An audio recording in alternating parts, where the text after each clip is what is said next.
Steve Robbins here, and welcome to the Get It Done Guys quick and dirty tips to work less and do more. Today's topic is coordinating your online and your offline files.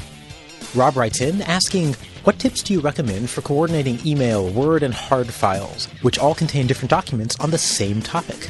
The problem of this part of the century. The quick and dirty tip is to design a single folder structure and duplicate it in email, physical files, and computer file folders. I was a really strange kid. I dreamed of painting an image of the view through my bedroom window on the bedroom window shade. Then the shade could be up or down and I'd get the same view.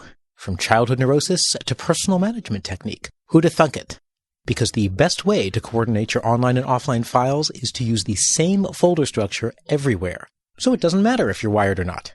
Now for this to work, you need a folder structure for your shared files that you can maintain and duplicate on the fly. If you haven't listened to my podcast on how to label and retrieve your files, now's the time. When you're a file naming pro, it's like butter to create new files on the go and know just where to put them. Here's my life. Gloria Worthaton, CEO of Enorma Corp, emails asking me to run a session for her company at a resort on her private island. In my dreams. If Gloria really exists and you know her, please give her my number. I create a proposal in Pages, the Mac word processor. Gloria's assistant prints it out. Gloria signs it, and the assistant twice removed faxes it back. She sends email addresses of people for me to interview beforehand, and I arrange the interviews via email and take paper notes when we talk. Whew, that's a lot. We've got computer files, the proposal. We've got emails from Gloria and her peeps, and we have a physical file with the signed contract. Now this is where I used to have stress-related nightmares where I grew 2 extra arms, 12 hands, and 3 eyeballs. But now, life is simple. I have a master category called Clients.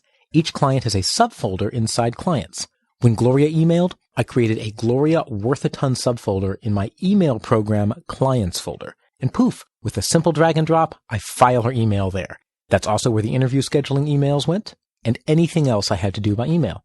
When saving the Pages proposal on my hard drive, I created a Gloria Worthington subfolder inside my hard drive Clients folder. The Pages proposal and other related files go right into that subfolder. Finally, when the paper fax arrives, and who uses paper anymore anyway, I create a paper file folder labeled Clients-Gloria Worthaton. I put the single piece of paper in that file and then file it under C for Clients. I used to feel guilty about using a whole file folder for a single piece of paper, but one day I bought Tasty Puff cereal. Walking home, I was carrying a plastic bag. Inside the plastic bag was a paper bag. Why did they do that? Inside that was the Tasty Puffs box. Inside that was a wax paper bag. And inside that bag was the cereal. Compared to Tasty Puffs, one file folder shines as a model of environmental responsibility. Grammar Girl tells me that cereal packaging is a low bar for environmentalism, but I digress. My system works for everything, but only because it's simple and consistent. No matter how I get incoming information, I know just where it goes. Here's how the rest of my files are set up.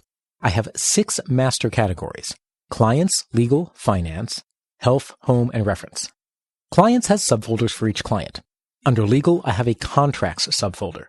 Under Finance are my 401k, incoming and outgoing invoices. Health contains insurance and medical subfolders.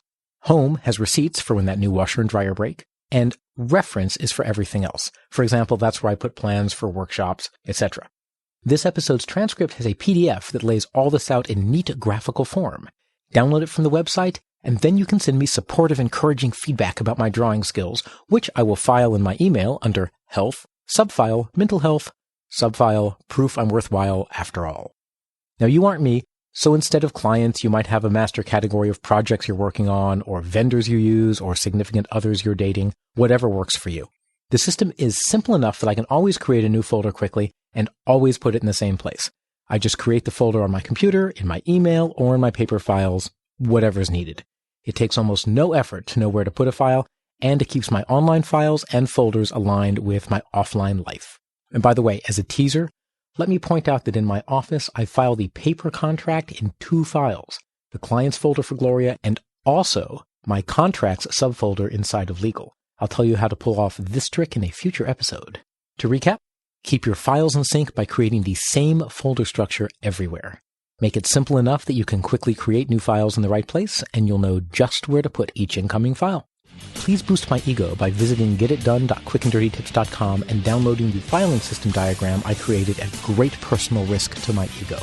Positive, constructive feedback welcomed with open arms. So work less, do more, and have a great life.